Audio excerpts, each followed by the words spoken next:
కాబట్టి నిత్యము నిలిచేది ఏది? ఏది నిత్యము మనకి నిలుస్తుంది? ఎవరు నిత్యము నిలుస్తారు? దేవుని వాక్యాన్ని విని దాని ప్రకారం జీవించేవారే నిత్యము నిలుస్తారు. ఇదే మాట యోహాను భక్తుడు తాను రాసినటువంటి మొదటి పత్రికలో 2వ అధ్యాయము 17వ వచనంలో మనకి తెలియజేస్తున్నాడు. లోకమును దాని ఆశయు గతించిపోవచ్చున్నవి కానీ దేవుని చిత్తమును జరిగించువాడు నిరంతరమును నిలుచును. మన ప్రయాస అంతా కూడా దేనికోసం మనం ప్రయాసపడుతున్నాం? ఎందుకోసం మనం అందరం ప్రయాసపడుతున్నాం? దేనికోసం ప్రయాసపడుతున్నాం? ఇంత ప్రయాస. కొంతమంది మరి ఇప్పుడు టీవీలు చూసుకుంటూ ఉంటారు. మరి మనమైతే మన సమయాన్ని ప్రత్యేకించి ఈ వ్యయ ప్రయాసలకి ఓర్చుకుని ఎందుకు ఇక్కడ మనం చేరాం? ఎందుకు మనం ఇక్కడ ఉన్నాం? దేని నిమిత్తం మనం నిలబడి ఉన్నాం? దేనికోసం ఇంత ప్రయాసపడుతున్నాం అంటే దేవుని చిత్తమును జరిగించేవాడు నిత్యము నిలుస్తాడు. మనము నిత్యము నిలవటం కోసం ఇక్కడ దేవుని సన్నిధిలోకి వచ్చున్నాం. దానియేలు గ్రంథము 12వ అధ్యాయము 12, 13 వచనాలు మనం చూసినట్లయితే ఒకసారి చదవండి.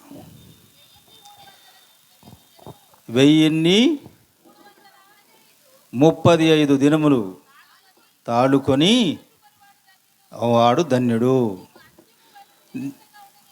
నీవు అంత్యము వరకు నిలకడగా ఉండిన యెడల విశ్రాంతి నొంది కాలాంతమందు నీ వంతులో నువ్వు నిలుస్తావు. ఇదే ప్రతి ఒక్కరి ప్రయాస. కాలాంతమందు ప్రతి ఒక్కరూ కూడా మన వంతులో మనము నిలబడాలనేదే మనందరి ప్రయాస. యేసయ్య కూడా ఇదే మాట చెప్పుకుంటూ వచ్చాడు. మత్తయి సువార్త 24:13లో యేసయ్య కూడా ఇదే మాట తెలియజేస్తున్నాడు.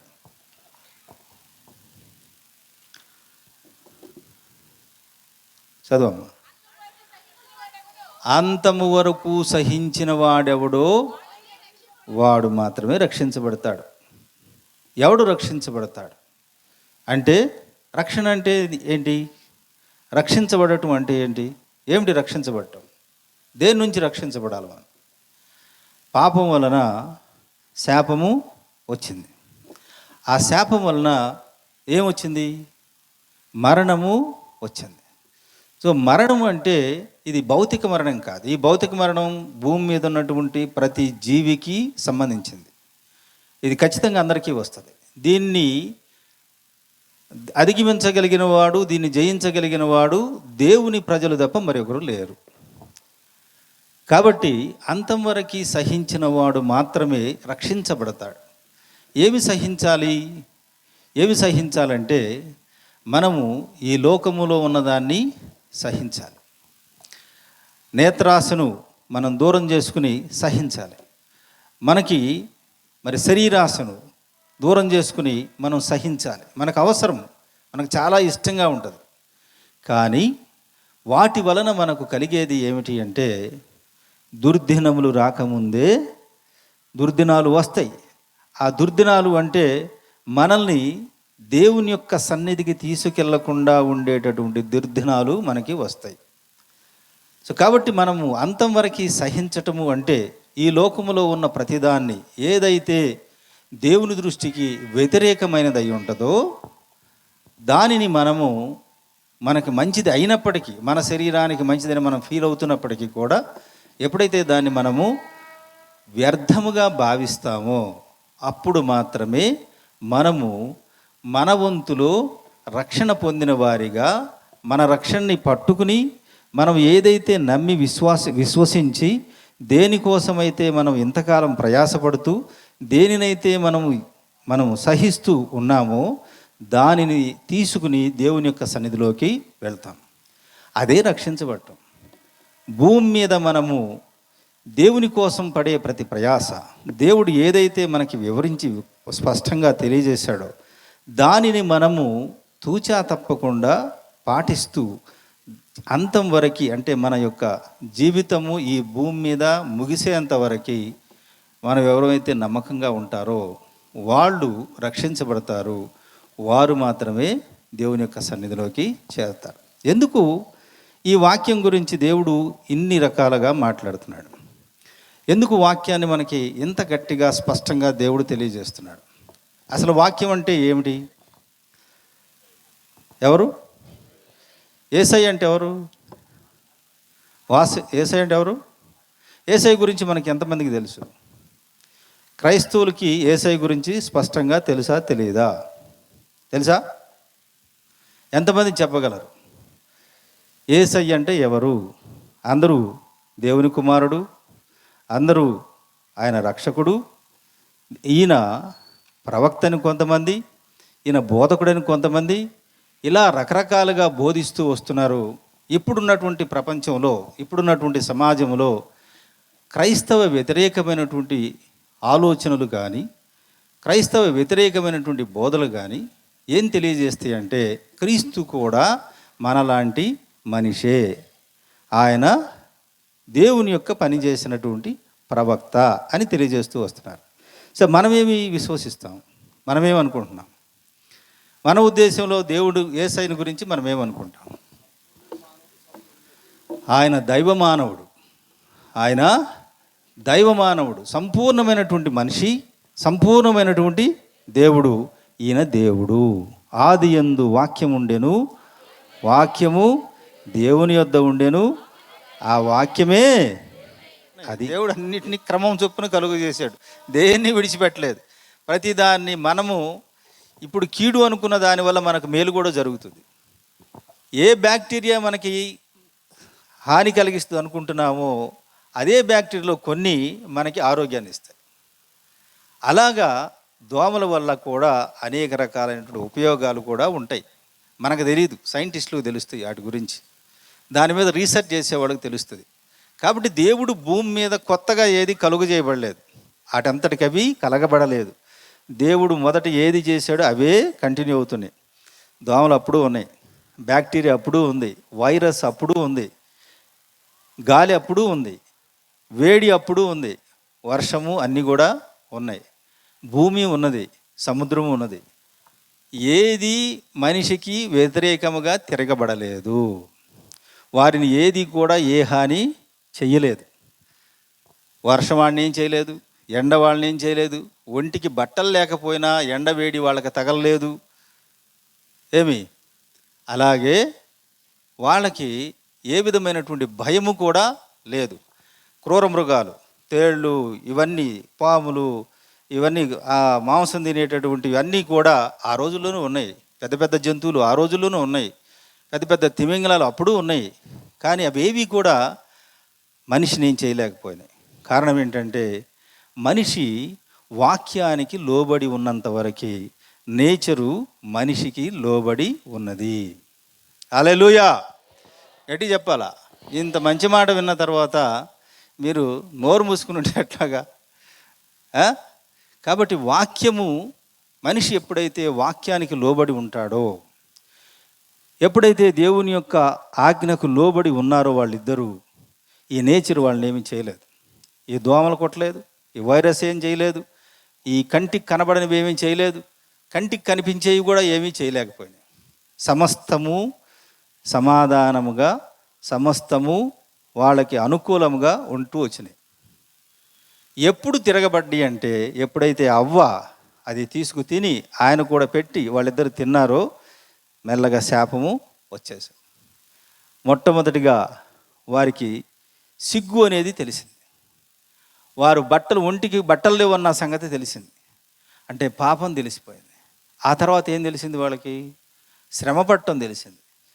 ఇప్పుడు చెమట కక్కి పండించుకోవాల్సినటువంటి అగత్యం వచ్చింది. ఆ తర్వాత ఆమె కష్టపడి బిడ్డలను కనాల్సినటువంటి పరిస్థితి వచ్చింది. కన్నటువంటి బిడ్డలు ఏమైపోయారు? ఒకరికి ఒకరు విరోధులైపోయారు. తమ్ముణ్ణి అన్న చంపేటంతటి క్రూరమైనటువంటి స్థితికి ఎదిగాడు. అసూయ, ద్వేషం, ఇవన్నీ మనిషిలోకి ఆటోమేటిక్గా వచ్చినాయి. కారణం ఏంటంటే వాక్యమును వ్యతిరేకించటం, వాక్యమును విడిచిపెట్టడం, అనగా దేవుణ్ణి విడిచిపెట్టడం, క్రీస్తుని విడిచిపెట్టడం. మనం ఇంత ప్రయాస దేనికోసం పడుతున్నామంటే, ఏ నేచర్లో మనమైతే ఉన్నామో ఈ నేచర్ని మనం జయించటం కోసం ఈ వాక్యాన్ని మనము అంగీకరించడానికి ప్రయత్నం చేస్తూ ఉన్నాం. అయితే ఎంతమందికి వాక్యం తెలుసు? ఎంతమంది నిజంగా వాక్యాన్ని అంగీకరిస్తున్నారు? స్థిరపరిచేది వాక్యం. వ్యసనాలు మనల్ని ఎప్పుడూ కూడా లోబరుచుకుంటూ నీటి వలె చంచల మనస్తత్వం కలిగి ఎటు పల్లం ఉంటే అటు పరిగెట్టేటటువంటి మనస్సు కలిగినటువంటిదిగా మనం ఉంటాం. కాబట్టి మనల్ని ఒకచోట కుదురుగ్గా స్థిరపరిచేది వాక్యం. కాబట్టి వాక్యాన్ని మనము ధ్యానం చెయ్యాలి, వాక్యాన్ని మనం తెలుసుకోవాలి, వాక్యాన్ని మనం ఎప్పుడూ కూడా హృదయంలో నింపుకోవాలి. 37వ వచనంలో కూడా అదే మాట చెబుతున్నాడు. వ్యర్థమైన వాటిని చూడకుండా నా కన్నులు తిప్పివేయము, నీ మార్గములలో నడుచుకొనుటకు నన్ను బ్రతికించు. మన కళ్ళు ఎప్పుడు ఏం చేస్తాయి? వ్యర్థమైన వాటిని చూడటానికే పరుగులు తీస్తూ ఉంటాయి. అది దేవునికి వ్యతిరేకమైనది, అది దేవునికి విరోధమైనది, అది మనిషికి దేవునికి మధ్యన విరోధమును, అగాధమును, వైరమును కలిగించేది. కాబట్టి ముందు నీవు వాక్యముతోటి నిన్ను నీవు ఎప్పుడూ కూడా హెచ్చరించుకునేటట్టు, నీ లోపల ఉన్నటువంటి పరిశుద్ధాత్ముడు నిన్ను ఎప్పుడూ హెచ్చరిస్తూ ఉంటాడు. ఆ పరిశుద్ధాత్ముడు చెప్పేటటువంటి మాటలు నీవు ఆలకించేటట్టు ఉండాలి. నీ కనులు నిన్ను ప్రేరేపిస్తాయి, నీ మనసు నిన్ను ప్రేరేపిస్తుంది, కానీ లోపల ఉన్నటువంటి పరిశుద్ధాత్ముడు నిన్ను గద్దిస్తాడు, వాక్యముతోటి నిన్ను గద్దిస్తాడు. కాబట్టి ఆ వాక్యాన్ని నీవు గుర్తు తెచ్చుకుంటే, ఇది పాపము, దీని జోలికి నేను పోకూడదు, పోతే మరణిస్తాను. కాబట్టి మరణం నుంచి బయటికి రావాలి, శాపం నుంచి బయటికి రావాలి, మనము నశించిపోయేటటువంటి గుంపులో నుంచి మనం బయటికి రావాలి. మనము, మన బిడ్డలు, మన కుటుంబము, మన వ్యవస్థ, మన సంఘము, మన దేశము, మన మానవ ప్రపంచము అభివృద్ధి పొందేటట్టుగా, విస్తరించేటట్టుగా, ఫలించేటట్టుగా ఉండాలి అంటే ప్రతి ఒక్కరికి నిజమైనటువంటి వాక్యము అవసరము. నీకు ఇష్టమైంది వస్తావు, నువ్వు కష్టాల్లో ఉన్నావు కదా, నీకు దేవుడు నీకు పూర్తిగా నీకన్నీ సమృద్ధికి ఇస్తాడు అంటే వచ్చేది. ఎప్పుడు వస్తుంది సమృద్ధిగా? ఎప్పుడు వస్తుంది? చూడండి, యెషయా గ్రంథం 43వ అధ్యాయము 4వ వచనంలో ఆయన ఒక చక్కని మాట వివరిస్తున్నాడు. నీవు నా దృష్టికి ప్రియుడు అయితివి గనుక ఘనుడు అయితివి. ఎప్పుడు నువ్వు అభివృద్ధి పడతావు, ఎప్పుడు గణపరచబడతావు అంటే ముందు దేవుని దృష్టికి నువ్వు ప్రియుడిగా మారాలి. దేవుని దృష్టికి నువ్వు ప్రియుడిగా మారాలంటే వాక్యాన్ని ప్రేమించాలి, వాక్యాన్ని ధ్యానం చేయాలి, వాక్యాన్ని నీ హృదయంలో ఉంచుకోవాలి, వాక్యాన్ని నీ బిడ్డలకు నువ్వు బోధించాలి. వాక్యము నీ ఇంటికి ఆధారం కావాలి. వాక్యము లేకపోతే నశించిపోయేటటువంటి గుంపులో ఉంటావు. కాబట్టి ఆ ప్రమాదం నుంచి బయటికి రావాలి. ఒకప్పుడు వాక్యాన్ని వ్యతిరేకించినటువంటి హవ్వ, ఆదాము శాపాలను తెచ్చుకున్నారు, నేచర్ నుంచి విరోధాన్ని తెచ్చుకున్నారు. వాక్యానికి విరోధముగా ప్రవర్తించినటువంటి సౌలు రాజ్యాన్ని పోగొట్టుకున్నాడు. వాక్యానికి విరోధముగా ప్రవర్తించినటువంటి సొలొమోను తన కుమారుడికి 2 తెగలను మాత్రమే వారసత్వముగా ఇవ్వగలిగాడు. వాక్యానికి విరోధముగా ప్రవర్తించినటువంటి యెరోబాము కుటుంబములో ఒక్క మనిషి కూడా, తన తరములో ఒక్కడు కూడా మిగలకుండా మొత్తము చంపేయబడ్డారు, బయేష ద్వారా చంపేయబడ్డారు. సో కాబట్టి ప్రియ సహోదరి సహోదరులారా, వాక్యం మనం వింటున్నాము, కానీ వాక్యం యొక్క ముఖ్య ఉద్దేశాన్ని తెలుసుకోవాలి. వాక్యం అంటే క్రీస్తే. క్రీస్తు నీ హృదయంలో నింపుకుంటే పాపానికి నువ్వు దూరంగా ఉంటావు, శాపానికి నువ్వు దూరంగా ఉంటావు.